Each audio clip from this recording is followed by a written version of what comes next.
So it's this deprivation that's bad. You're denied something. So for at least for the person that has something spoiled, that's where a good part of the badness is. You're listening to Good is in the Details. I'm Gwendolyn Dolske.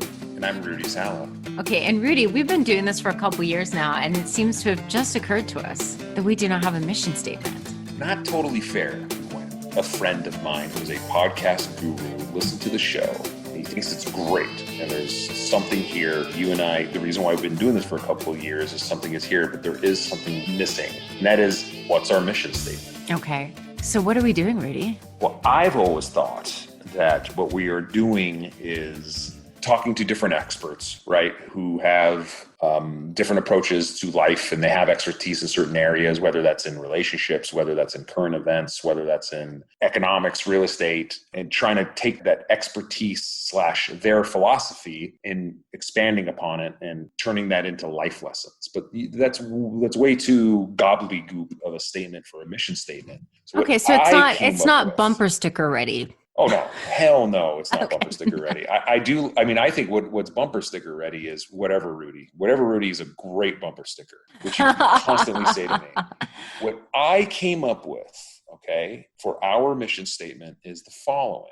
This is what I came up with after our last IG Live, which is, welcome to the Good is in the Details podcast, where we talk to experts about their love of wisdom. Because you told me that philosophy means the love of wisdom. Is that correct? Yes, I told you that, and philosophy does mean love of wisdom. So both are true. So if you're an expert in something, by definition, you therefore must love the wisdom that it took to become an expert in it. So therefore, I think our mission statement, because this is a philosophy podcast in a way, because you're a philosophy professor and you include this as a part of your syllabus for your philosophy students, we have to have some philosophical component to it. So that's what I think is a bumper sticker ready mission statement. Welcome to Good is in the Details, where we talk to experts about their love of wisdom. I'd love to hear your thoughts. I like it. And I think that anyone listening, if you have any thoughts, you can get in touch on Instagram, Good is in the Details Pod, or email goodisinthedetailspod@gmail.com. Tell us your thoughts about our mission statement. Or what we will also do, I think,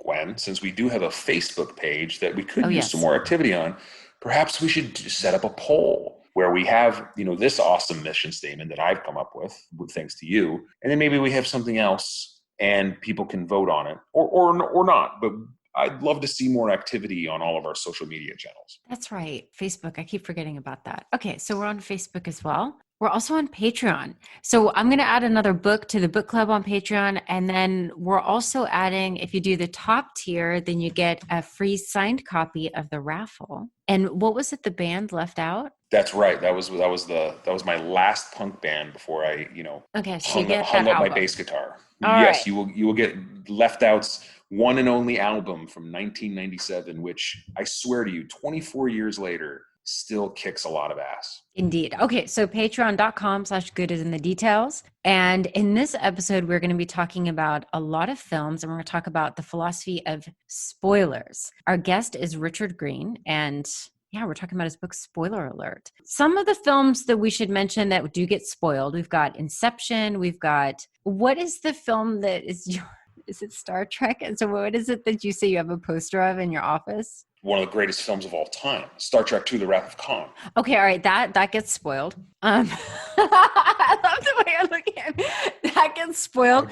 How dare you forget that film? What's another film? We talk about Zodiac, which and The Sixth Sense. The Sixth Sense. Harry Potter. We just need to throw out what are the possible films that could be spoiled. I think that's it as far as spoilers go. Those are the big ones. Those are the big ones. Okay. All right. So let's talk spoilers.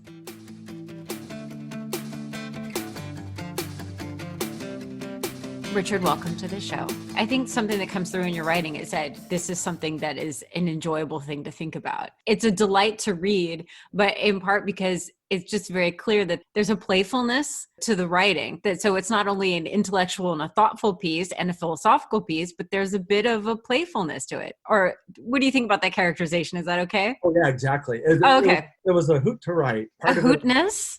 There's a Yeah. hootness to this book. We were on a cruise, and I was on vacation and I couldn't stop writing. I was just having so much fun doing it, where I should have just set it aside for a week. Yeah, the book, every bit of it to write was lots of fun. It wasn't the usual labor that writing can be for me. In part because the topic's a little lighter, there's a ton of humor in it, right? Yeah. So, or what I take to be humor. I'm not going to... Or Cassandra, your Facebook friend who knows who she is, but you're protecting her identity because she is a spoiler. Yeah, she's a horrible spoiler.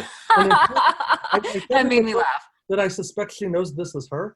And now I think she doesn't, right? And I mean, I've been very forthcoming with, you spoil too much, and I'm writing about it. And still, I believe that she has no idea, that, because she just keeps doing it. Maybe your book is just a letter to Cassandra saying, like, this is why spoiling is bad. Please stop doing it on your Facebook. Yeah, that was the goal, right? I mean, at several points in the book, I say, don't be a jerk, right? This is the message of this book. It's not subtle. It's not hidden, right? You don't have to dig very deep to find it. Richard, it's something in your book that came across to me, because my eyes immediately went to it, because you specifically referenced probably one of my top 3 favorite films of all time. Like, if I could turn this computer around, I'd show you that I have one movie poster in my office, and Star Trek II: The Wrath of Khan. And I literally watch that movie almost every couple of weeks. I'm obsessed with it. In your book, I think you referred to the first time the term spoiler alert together appeared was in 1982. And can you give a little bit to this big, Trekster nerd about how that was? I mean, I obviously know what the spoiler alert must be in the Star Trek II: Wrath of Khan. It's the death of Spock. Yeah. I'm just curious. Sorry, Gwen, have you seen Star Trek II? No, but I'm okay. And I'm thinking maybe in the intro of this, I'm going to have to say, warning, there are spoilers. Oh, there's spoilers in this. By the way, if you haven't seen that, we're no longer friends. But that's not the point of this question.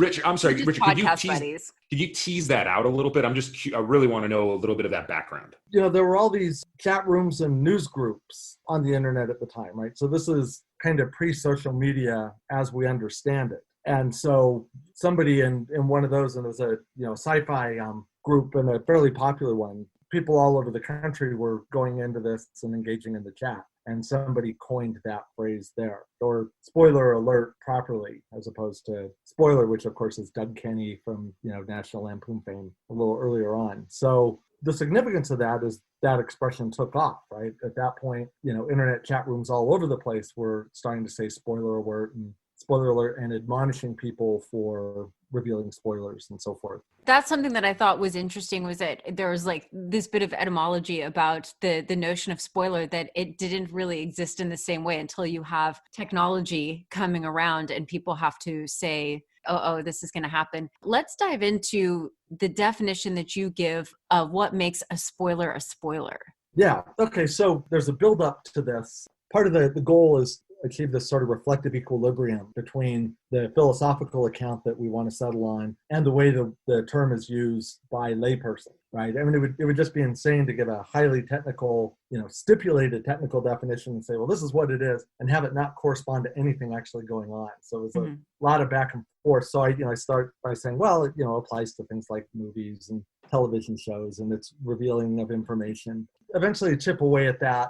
And then I end up with this 5th iteration of it, which is any information about a work of entertainment distinct from the work itself. And I should say that's in there because my wife pointed out that the way I define spoilers would make it the case that reading a book would constitute a spoiler. Presumably, if I'm reading a novel, I'm not spoiling the novel for myself. I'm just enjoying it. So any information about a work, entertainment, right? Because we expand it beyond television and film to include plays, novels, some sporting events and things like that, that has the potential, and potential is very important, right? Because you can sort of give a spoiler, even if it's not managing to reveal something to somebody, right? So I say to you, that Spock dies at the end of Wrath of Khan, and you already know that. I still revealed the spoiler, right? It's what's spoilery about that is not that you got something that you didn't know. It's that I did something that had the potential to give you something, right? So it's really not about the hearer necessarily. The thing revealed has to be shocking or significant in some way, and can't be common knowledge. Right, you can't spoil Romeo and Juliet. nor can it be too old, right? So I use the term not sufficiently old. The idea there is that spoilers have a shelf life. But the word sufficiently is doing a lot of work because I devote quite a bit of time in the book and also in an appendix at the end, talking about things that can never be spoiled. So certain works are such that they're never too old. So it would be really bad if I were to say right now, Snape killed Dumbledore, for instance, except for we issued the spoiler warning at the start of the episode. Can you spoil the Titanic? Is that possible? Yeah, that's actually a great question. I was going to ask something very similar. Can you spoil the fact that Jack the Ripper has never been caught? Different questions. Let me take them in order. Sure. The answer to your question, Rudy, is no, but I'll come back to it. So I gave the example of the movie Vesuvius, right? I mean, everybody knows what happens there. So historical events can't be spoiled, but features of historical events can be spoiled. So one kind of or set of books that I talk about a little bit and like quite a bit are Eric Larson's historical fiction. They're entirely nonfiction, but they play like fiction, right? So if you read The Devil in the White City and you're reading about H.H. Holmes, those are well-known historical events. You might know quite a bit about that, but you might not know that he's arrested at this point in time or that it happens under these circumstances. So if someone's reading the book, and you give that away, they don't know it's coming in chapter 3. They don't know it's coming in chapter 8. The movie Titanic, you can spoil like crazy because, almost all of that's fiction except for the boat sinking. But, if you tell the story about Jack and Rose to somebody who's not seen it,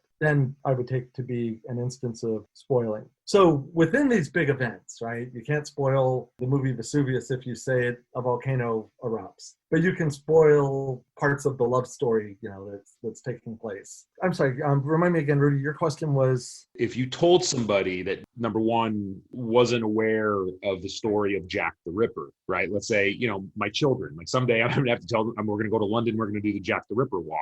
Like at what point do I tell them, oh yeah, and by the way, if I tell them immediately, oh, he's never been caught or anything like that, is that a spoiler? Because number one, it's not fiction. Number two, it's extremely historical. So I'm just curious, can you spoil that? There's a little bit of nuance here. Okay, so suppose that you're not the best dad and such that you're taking your four. I'm not, by the way. You can go ahead. You can just go ahead and assume that. Yeah, my kid's been watching horror films since he was in the womb. I mean, it's but yeah, no, so you're taking your 4-year-old and your 6-year-old to see, Jack the Ripper. And actually, on that note, when I was maybe 8, my parents took me to see Rosemary's Baby, right? So yikes. It happened. We went to the drive-in. They thought I would fall asleep. And in fact, I didn't sleep for 8 or 10 days. But you were probably better behaved as a child because of Rosemary's Baby. You probably believed in the devil, and the devil probably scared the hell out of you. So actually, your parents might have done you a favor right there. Yeah, between that and The Exorcist, I was afraid of the devil for a very long time. Nice. We went to Gwen and I went to Catholic school, and so I think we're both still afraid of the devil and Catholic school. Yes. So you're taking, in the context where you're taking your kids to a movie, they don't know what's coming. Sure, it's a historical event, but it's new to them. So in the book, I maybe capture this with personal spoiler, impersonal spoiler distinction, such that if you're walking into the movie and the kids aren't listening and you're standing next to someone in line who's an adult and you say, oh, I can't wait to see what they do with this. They never caught the guy. If that spoils it for that person, it's kind of their tough lot, right? We use this sort of reasonable viewer standard, but there's no expectation that the children would know. So there, I think you can spoil it, but it's not what I'm calling a legitimate spoiler in the book. It's one of these special cases where I happen to know you haven't seen something, you tell me you're about to watch it, and I say, oh, that's great, here's what happens at the end, right? Not a spoiler because the shelf life had expired and so forth, but I still shouldn't do it. Let me a very, very similar example, and here's something that I've never admitted before on this podcast, not even Gwen knows this, but I'm absolutely obsessed with the Zodiac Killer. I've read all the books, I've been on all the websites. In that same vein, if you're going to watch that phenomenal movie with Robert Downey Jr. and Jake Gyllenhaal, and right before I say it, I say exactly what you just said. I can't believe they caught this guy. That they haven't caught this guy after all these years. That would clearly be a spoiler, even though it's not fiction and it's not that far back in history. It's just that the fact that it's not commonly known, that clearly would be a spoiler. Although you got to think, most people must assume, well, obviously they didn't catch this guy. Why the hell would they make a movie about this particular serial killer if they didn't catch him? Yeah. So Probably people would assume that. It's maybe an unfair assumption, right? I mean, because for all we know, it's a really interesting story, the way they came to apprehend him. And in fact, a lot of cops were saying after he just kind of disappeared, they must have arrested him for something else. And who knows, maybe they've got, it's a movie with this fictional element where there's a theory of that sort of thing. Since we're talking about this particular part of my childhood, between Rosemary's Baby and The Exorcist, the Zodiac Killer made an appearance. You'll remember in the film where he gets the character played by Parker Posey, right? And she's out on, I think Route 132, Yes, heading into Modesto. oh yeah. So I lived in Modesto at that time. I was in, I think it must have been 4th grade. And the Zodiac Killer in one of his letters said, I'm coming to Modesto on Halloween to kill. And he didn't, but everybody was terrified. Every parent was out, with a shotgun in one hand and a revolver in the other, walking their kids door to door. It's the most creepy, scary, surreal thing. Way scarier than if the Zodiac Killer had showed up, right? I mean, Do you think that, the fact that you saw Rosemary's Baby, way too young, by the way, and The Exorcist, and that you've lived through this whole Zodiac Killer horribleness, that you think that had a profound impact on you, and that's why you went into studying film and studying these things, is because, similar to you, when I grew up, I didn't sleep for an entire summer, and that was the summer of 1985, and that was when The Night Stalker was running rampant. Oh, yeah. It ruined me. I've written articles about it. My obsession with horror films is the way for me to control, to be able to turn off a horror film is because of the psychological damage that Night Stalker had on me. Yeah. And I do think that's one of my reasons why I'm obsessed with films. Do you feel the same way? Probably not the same kind of connection, but that those films were so moving to me as a child. And by moving, I mean, terrifying. Probably exposed me to, what film and now television. I used to think television was awful, but since we're in this golden era where stories are told over very long periods of time, I'll put it in the same category. I'm guessing the connection was solidified by the way I felt having seen those things and been so frightened. And some of the stuff, I look back on now that was terrifying, just isn't at all, So I remember maybe a decade or so ago, I revisited Night of the Living Dead. And I just thought, how did this manage to frighten me, But, by the way, I got to put Gwen on the spot here. Gwen, no, I haven't. I knew. Listen, I told you in the first episode that we did with Dahlia, that I will not talk to you ever again unless you go back and watch the original Night of the Living Dead, and you haven't watched it. It's free. You can get it on YouTube. It's in the public domain. That episode was so funny because Rudy asked me, and there's just this pause where I can tell, I'm thinking about how I'm going to answer this. And I don't think I edited out that pause. I think I let that one just sit there. Richard, how important and impactful of a film is that? I mean, please tell Gwen that I've seen Shaun of the Living Dead. That's a great film too. But it's the same thing. No, everything that we have now in the zombie genre is, a debt of gratitude owed to George Romero and Night of the Living Dead. And Dawn of the Dead, also we owe a huge debt to that. It gave us a modern template, I think. That, and we'll just say Texas Chainsaw Massacre, and we've completed my childhood, right? That's a messed up childhood, man. I love it. I mean, those as a horror junkie myself, I was watching those films when I was a little kid because of the Night Stalker, and that definitely damaged me forever, and that's why I am who I am today. But I'll try to be a little bit of a better parent. Yeah, same here. I mean, it's my son's great, and he's in high school, so there's not much I can change, but if I had it to do over again, maybe I wouldn't have all the same things on at the same time. Who knows? Something I want to ask you about is, or if we could talk a little bit about, is the morality. And something that I think is a lot of fun, or that's interesting, is this when a lot of times when people think about what is moral, they'll point to the law. And what you have shown very clearly is this is a great example of, while it is not illegal to spoil something, it is to spoil a film or tell somebody the ending, that it is wrong, that there is a wrongness to it. And I remember when I heard your talk about this, we met a couple years ago at the Pop Culture Association, and your talk on this, the first thing I was thinking about was Immanuel Kant, that it would be wrong according to Kant because it would be robbing somebody of the experience of the film, or of the enjoyment. I mean, I think of the movie The Sixth Sense. I had not even seen a trailer for it. Somebody else said, hey, let's go see it. I knew absolutely nothing about it, and I feel terrible for anybody who had that film ruined for them. It was so great, and I can't imagine being able to enjoy it in the same way. And so when I think about the rightness or wrongness of spoilers, that to me, it has to do with robbing somebody of the experience. So what conclusions do you come to? Yeah, that one exactly. And I'll elaborate on it. So I take a sort of pluralist approach to the badness of spoiling, and then I tie the wrongness into the badness. Certainly the Kantian stuff, right? Denying people of experiences, infringing on people's autonomy is part of it. Then there's also, more utilitarian-esque kinds of badnesses too, right? But this is all against the backdrop of some really interesting social science research. There were studies that showed that spoiling doesn't necessarily diminish pleasure. And here it was short stories that people weren't invested in. They were just in a class, and they had some people read it straight and some people read it with spoilers. And it was, big enough study that they could say that the people that had the spoilers in some ways got a little more pleasure out of it, right? Knowing in advance that certain things were going to happen with these stories helped out. So if that's the case, then if we think spoiling's bad, it can't just be diminishment of pleasure. So it's got to be something like loss of experience. So you can watch The Sixth Sense,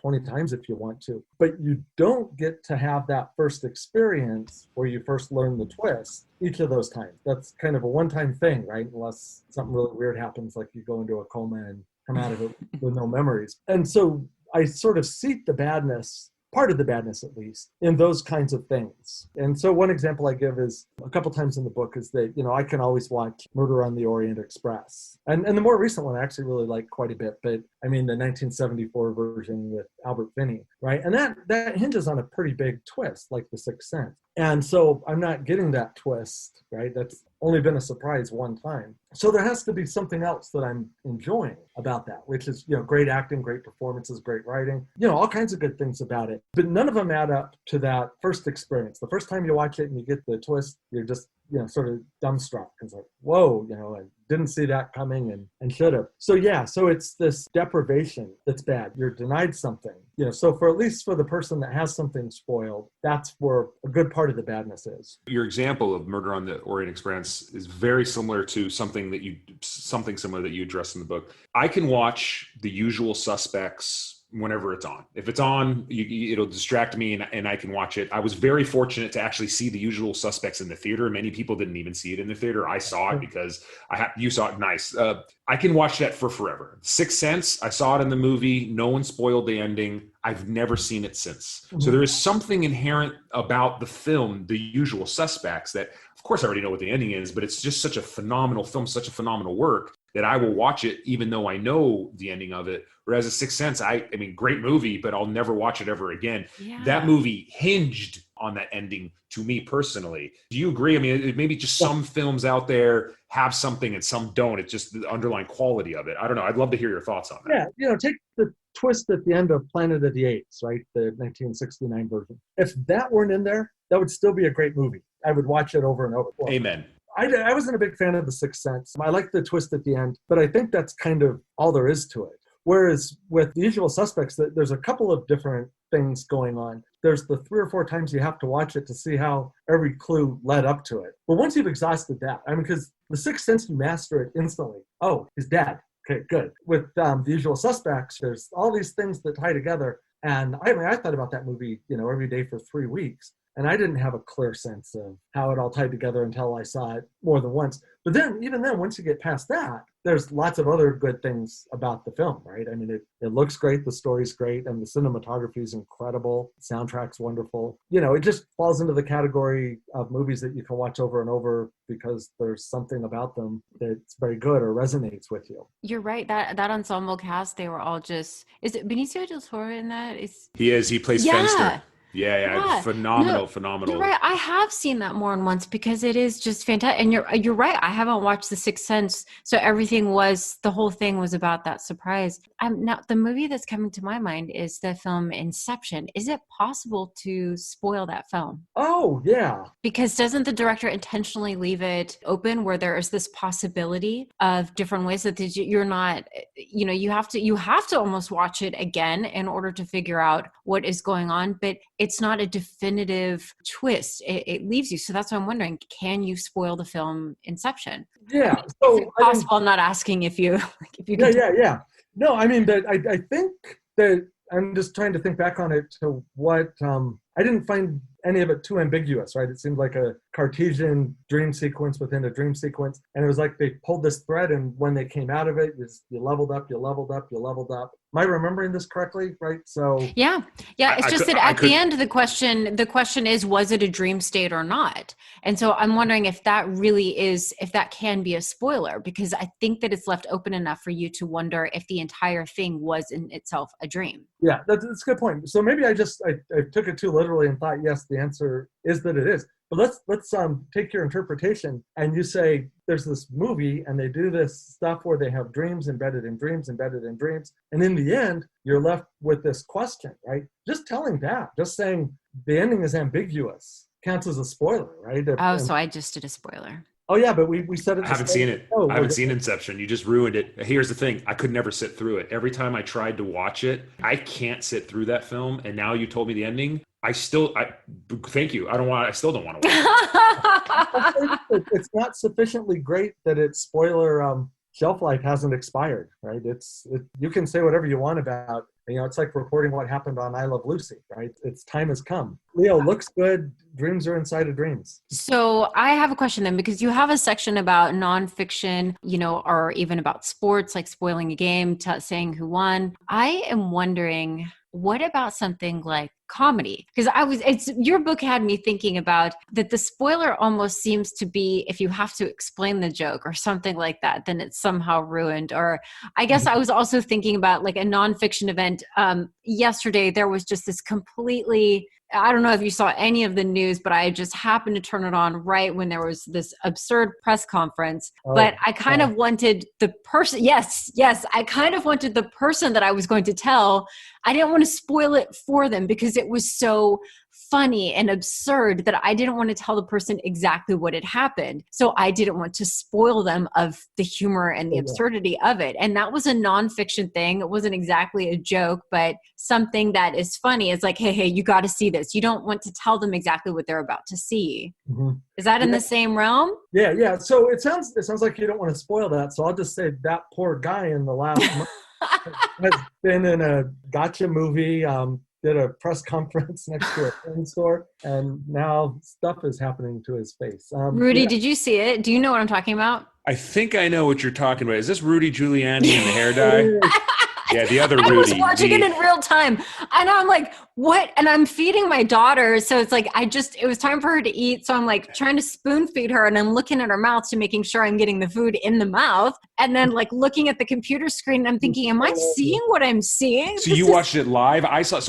This is interesting. This is a great question, because I saw on a fringe news site that I go to, the Drudge Report, I saw like pictures of his face, and they called it, Giuliani. And I saw, and it was already leaking down at that point. I'm like, oh, it looks like some hair dye leaked down from Rudy's face. I didn't watch the press conference. I didn't read the story. I knew right away. So it was already spoiled. Watching it live, what was that like? I mean, first of all, what was being said was really absurd. He was saying, he was telling the media that they were all wrong. You guys are not reporting that we have evidence. We have affidavits, which is evidence. And I'm sitting there as a philosopher saying, well, not every sworn testimony is equal. This is kind of that's not exactly what evidence means. But at the same time, he's saying these things, seeing the dye run down his face was hilarious. It was if he was just somebody else giving a serious talk, I would have felt bad. But the fact that what was coming out of his mouth was just equally absurd. It just seemed like the gods had just worked in humor's favor. I mean, it was just, everything was against this person. Yeah. It was the fly on Pence's head, right? Yes. That moment, same thing. So to answer your question, the distinction I make in the book is between things that are, works of entertainment and not. I took the line that, you can't really spoil the news. And there's some crossover, right? The score of the football game is also news, but it's presented as entertainment. So that seems like, for me, a nice place to draw the line. But I could sort of talk out of that if, to take your point in this context, if you see this thing and you say, okay, call your friend, I'm sending you this video right now, and you're sending it not so they'll hear Rudy's speech, but because it's just funny, right? It's very much like telling a joke, right? I mean, if you're Mm-hmm. telling somebody a joke and somebody comes in and tells the punchline, it's frustrating. You get mad. So there may be a little gray area where, something that's not necessarily entertainment, but that people are going to consume because it's entertaining should probably count as spoilable as well. Uh-huh. It's your book is a lot of fun. I mean, just this idea of the social and the norms and the cultural of what all goes into this notion of spoiling a film for somebody, the type of person who's doing it versus the type of person who's on the receiving end. At the end of your book, you give some advice on how to avoid spoilers. So if you could tell us a couple pieces of those. The best bit of advice for avoiding spoilers is avoid social media when you know that something is bound to be spoiled, right? A new movie comes out, you're probably pretty safe. The new movie's in the Marvel Cinematic Universe, or it's the next iteration of Star Wars or something heavily anticipated. People won't be able to control themselves. The other strong bit of advice I have is if you know who the spoilers in your life are, if you can, avoid them. Mute them. My son was a notorious spoiler as a kid because he would want to see every movie over and over. So, we'd go see a Pixar film, we'd go back the next week and he'd just sit there screaming, now this person's going to, get in the car and now this is going to happen. In that case, my little boy, I couldn't avoid him. And also I don't care if Pixar gets spoiled for me. But I felt the other people. But yeah, I mean, if you know who's going to spoil, don't be around them. Don't give them the opportunity. And then finally, if something's really important to you, get to it first. The new Marvel movies coming out, buy your tickets well in advance, be there the first night. And then you can be the one doing the spoiling, which you shouldn't do. But that's what you just said. What you shouldn't do is that I was just back to this issue of morality is that if you do spoil something, you should feel guilty about it when the person is like, hey, I didn't know. And then that also brings to this idea of what, if you did intentionally spoil something for somebody else, you're a bad person. You are, yeah. If you intentionally did it, you're awful. If you unintentionally did it, you're human, right? It's normal. I have one story in the book where I spoiled something for my wife, and so she started to read Emma, right, the Austen book, and I said, "Oh, that's great. Clueless is based on that." She hadn't read Emma; she had seen Clueless, and she's like, "Great, you just spoiled it. Now I know how this is going to unfold." And then I didn't even take the clue. I followed that up with, "Yeah, and this character is this one, and and Mr. Elting is so forth." And she's like, "Stop! You're just..." So even people who are on guard about it sometimes do it. So it doesn't make you an awful person, but you should feel bad. And in fact, I spoiled something the other day. We had an ethics bowl competition, and I was training the judges. I said something in reference to the Queen's Gambit, but I won't say it now because it's good, because I haven't seen that yet, and I do want to see it. Way too recent, but So I said this off the cuff remark. There were 40 judges on the Zoom screen, and they're all laughing like, "Oh, we love that show." And then one of the people in the room, who's my really good friend, "Thanks for spoiling that for me, man." And I was like, "Oh." Wait a minute. It sounds like you wrote this book to yourself. Sounds like you're suffering from giving out some spoilers, and you need to reread this book.